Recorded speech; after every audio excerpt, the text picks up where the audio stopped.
दुनिया का सबसे अजीब मंजर सोचिए। एक जालिम बादशाह उस बच्चे को कत्ल करवाना चाहता है और वही बच्चा उसी के महल में महफूज पलता है। अल्लाह की कुदरत देखिए। फिरौन मिस्र का हुक्मरान था। वो अपने आप को खुदा कहता और बनी इसराइल को गुलाम बनाकर रखता। उन पर सख्त जुल्म होता, मेहनत भी उनसे ली जाती और इज्जत भी कुचल दी जाती। फिरौन को ख्वाब और पेशगोई से ये खौफ हुआ कि बनी इसराइल में एक लड़का पैदा होगा जो उसकी हुकूमत का खात्मा करेगा। इसी डर में उसने हुक्म दे दिया कि हर नया पैदा होने वाला लड़का कत्ल कर दिया जाए। इसी जुल्म के माहौल में हजरत मूसा अलैहिस्सलाम पैदा हुए। उनकी मां घबरा गईं, लेकिन अल्लाह ताला ने उनके दिल में इत्मीनान डाल दिया। अल्लाह ने उन्हें इल्हाम दिया कि बच्चे को संदूक में रखकर दरिया के हवाले कर दो और डरना नहीं, मैं इसे तुम्हारी तरफ लौटाऊंगा। हजरत मूसा अलैहिस्सलाम का संदूक दरिया की लहरों के साथ बहते बहते सीधा फिरौन के महल तक पहुंच गया।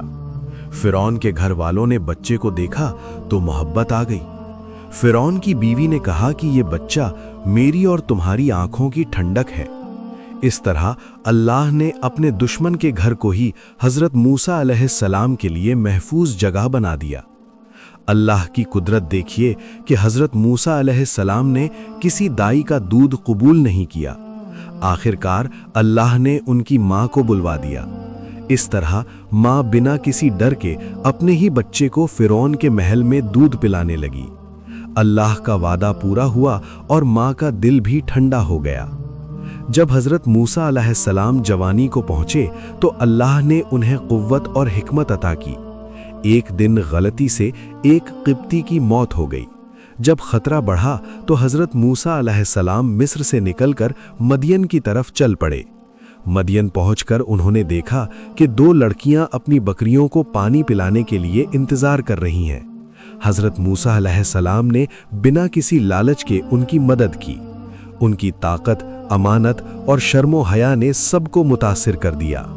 उन लड़कियों के वालिद ने हजरत मूसा अलैहिस्सलाम की खूबियों को पहचाना और अपनी बेटी का रिश्ता उनसे तय कर दिया। इस तरह हजरत मूसा अलैहिस्सलाम को जिंदगी में सुकून और ठिकाना मिला। कुछ अरसे बाद अल्लाह ताला ने हजरत मूसा अलैहिस्सलाम को नबूवत अता फरमाई और हुक्म दिया कि फिरौन के पास जाओ और उसे अल्लाह का पैगाम सुनाओ। वही फिरौन जिसके महल में हजरत मूसा अलैहिस्सलाम पले थे, अब उनके सामने हक और सच के साथ खड़े थे। फिरौन अपनी कुव्वत पर गुरूर करता रहा और हजरत मूसा अलैहिस्सलाम अल्लाह पर यकीन के साथ खड़े रहे। आखिरकार अल्लाह का फैसला ही गालिब आया।